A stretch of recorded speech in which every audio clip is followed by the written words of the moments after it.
કેમ છો વિદ્યાર્થી મિત્રો?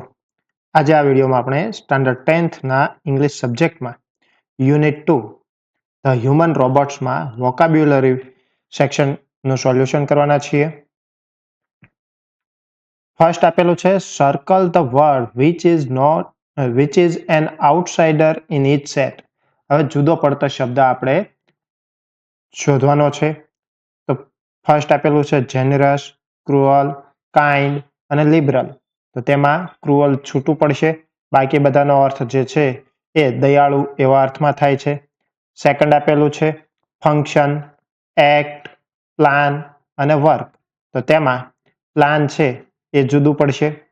થર્ડ છે ડીડ, એક્શન, ડિસ્પ્લે, એક્ટ. તો તેમાં ડિસ્પ્લે છે એ જુદું પડશે. અસાઇન, ડિઝાઇન, બ્લુપ્રિન્ટ અને પ્લાનમાં અસાઇન છે એ છૂટું પડશે. Sale, purchase, buy, pay. તો તેમાં પે છૂટું પડે છે. એક્સપેન્સિવ, ચીપ, ડિયર અને કોસ્ટલી. તો તેમાં ચીપ એટલે સસ્તું થશે, બાકીનાનો અર્થ મોંઘું એવો થાય છે. સેકન્ડ આપેલું છે કે replace the underline word and make meaningful sentence with the help of word given in the box.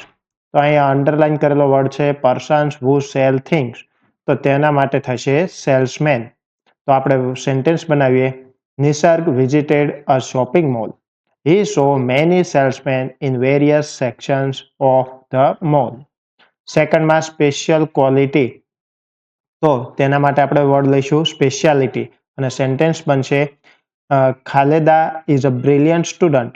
She has a speciality in drawing. Third, તો તેમાં અંડરલાઇન કરેલો વર્ડ ઇફેક્ટિવલી છે, તો ત્યાં એફિશિયન્સી વાપરશું. તો આપણે સેન્ટેન્સ બનાવીએ. If you want to perform the best you will have to do your work efficiently. ત્યારબાદ કન્ફ્યુઝડ વેરી મચ. તો તેમાં બી વાઇલ્ડર્ડ આવશે. તો સેન્ટેન્સ થશે વી આર બી વાઇલ્ડર્ડ. અને કાઇન્ડ, તો તેના સ્થાને આવશે જેનરસ.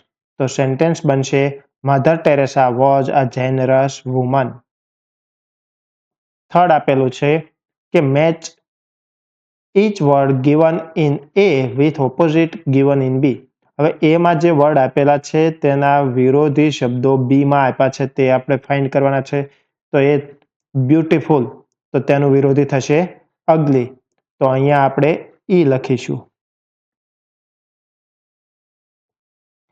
ચીપ, તો એક્સપેન્સિવ. તો ચીપની સામે સી લખીશું. ઇન્ટરેસ્ટિંગ, તો થશે બોરિંગ, જી.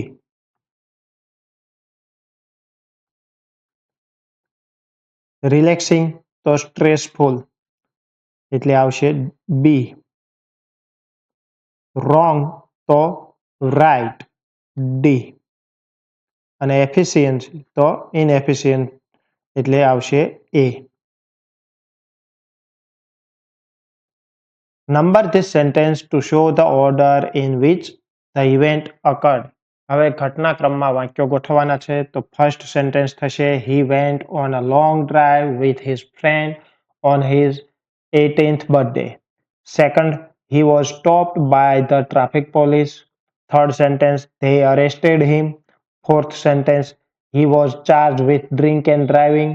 ફિફ્થ થશે he pleaded guilty.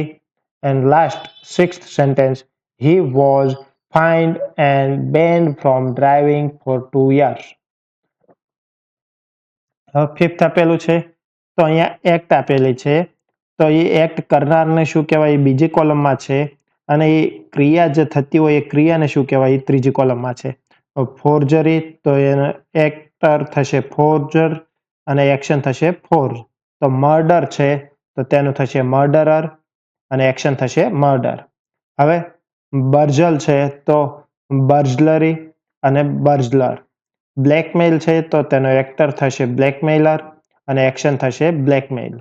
કિડનેપર છે, તો તેનો એક્ટ કહેવાશે કિડનેપિંગ અને એક્શન થશે kidnap.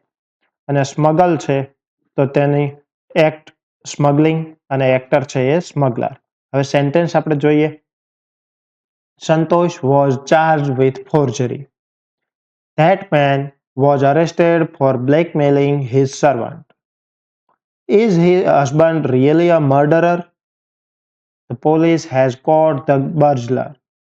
Sultan has threatened to kidnap his neighbor's son. That woman has smuggled diamonds. Sixth આપેલું છે ટ્રુ ફોલ્સ છે. જો ટ્રુ હોય તો કશું કરવાનું નથી, ફોલ્સ હોય તો આપણે સેન્ટેન્સ કરેક્ટ કરવાનું છે. તો ફર્સ્ટ છે if you are innocent you do not plead guilty, તો સેન્ટેન્સ ટ્રુ છે.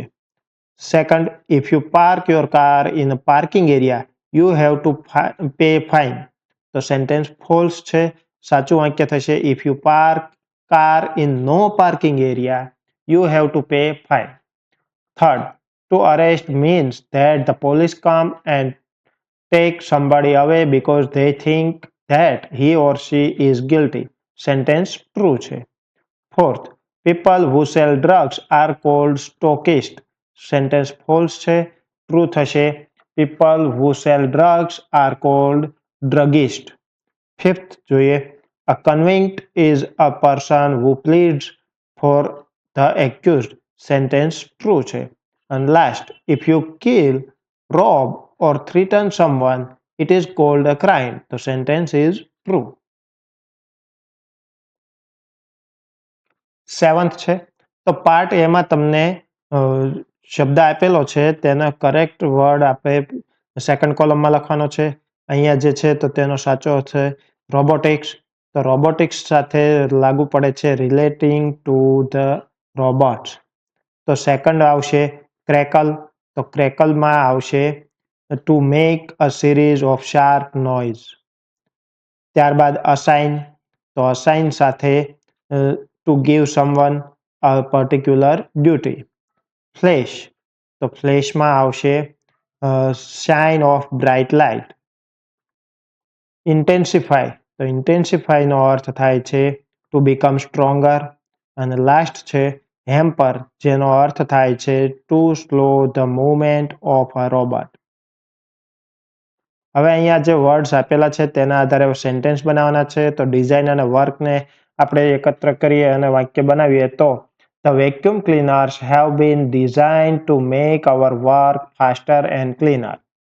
ત્યારબાદ પોઝ, બ્રીથ અને કન્ટિન્યુનો યુઝ કરીને the excited child was narrating a story. He then paused for a breath and then continued. Assign, nod and did. The boss has given a nod for the deed and assigned his secretary the remaining work. Fourth, accuracy and excellence.